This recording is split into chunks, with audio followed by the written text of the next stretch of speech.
کی سزا ہے۔ جو نماز چھوڑتے ہیں ان کے ساتھ بھی یہ سب معاملے پیش آنے والے ہیں، پیش آتے ہیں۔ سجدہ سانپ کے ڈسنے سے 70 بار زمین میں دس جائے، وہ ہر نماز کے بدلے میں دسے گا اور کہے گا انہیں نمازیں چھوڑی تھی۔ یہ سلسلہ قیامت تک چلے گا۔ قبر میں جہنم کی کھڑکی کھول دیا، کھول دیا، اس کی قبر کو آگ سے بھر دیا جائے گا، یہ قبر تنگ کر دی جائے گی، یعنی یہاں کی پتلی یہاں، وہاں کی پتلی وہاں ہو جائے گی۔ اس کی قبر کو جہنم کا گڑھا بنا دیا جائے گا، یعنی جہنم نما بنا دیا جائے گا۔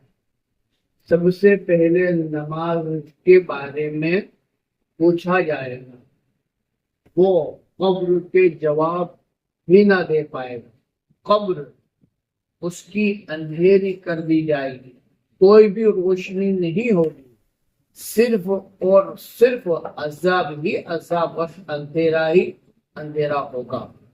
ایک دن کا وقت، یعنی جو قبر میں جس کے عذاب ہو رہا ہے اس کے لیے ایک دن کا وقت اسے ہزاروں سال کا لگے گا۔ اس کی قبر میں بچھو بھی ڈالے جائیں گے۔ ایک بار نماز چھوڑنے کا عذاب پھر 80 برس تک دیا جائے گا۔ یہاں ذرا دھیان دیں کہ کیا ہے، ایک دن اسے ہزاروں برس کے برابر لگے گا، ایک دن اسے ہزاروں برس کے برابر لگے گا، پر ایک وقت کی نماز چھوڑنے پر 80 برس تک عذاب دیا جائے گا، ہے نا۔ سانپ کو اس کے گلے کا پھندا بنا دیا جائے، اس کا چہرہ یعنی سانپ کا بھی، اور جو فرشتے سوال کرنے آتے ہیں وہ بھی، اور اس کا خود کا بھی، مرنے والے کا بھی، اس کا چہرہ خوفناک ہو جائے گا، وہ راحت سے ترسے گا، یعنی مرنے والا مردہ جس کی قبر میں عذاب ہو رہا ہے راحت سے ترسے گا۔ فرشتے بھی خوفناک صورت میں آئیں گے اور بڑی سختی سے سوال کریں گے، خوفناک صورت میں آئیں گے اور بڑی سختی سے سوال کریں گے۔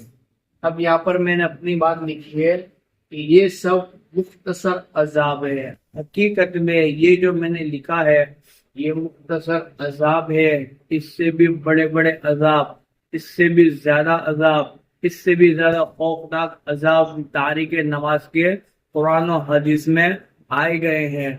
اگر آپ چاہتے ہیں کہ یہ عذاب آپ کی قبر میں نہ آئے تو اب بھی موقع ہے، سچی توبہ کرے اور وہ بھی توبۃ نصوحہ کرے، اور مرتے دم تک نماز نہ چھوڑنے کا عہد کرے۔ اللہ تبارک و تعالی ہمارے مرحومین کو بھی اور ہمیں بھی ان تمام نماز کے عذاب چھوڑنے پر جو دیے جاتے ہیں ان تمام عذاب سے ہماری حفاظت فرمائے، اور ہمارے قوم کے خاص کر کے نوجوان طبقے کو نماز کی عادت دلانے کی توفیق عطا فرمائے اور نماز کا پابند بنائے۔ السلام علیکم ورحمۃ اللہ وبرکاتہ۔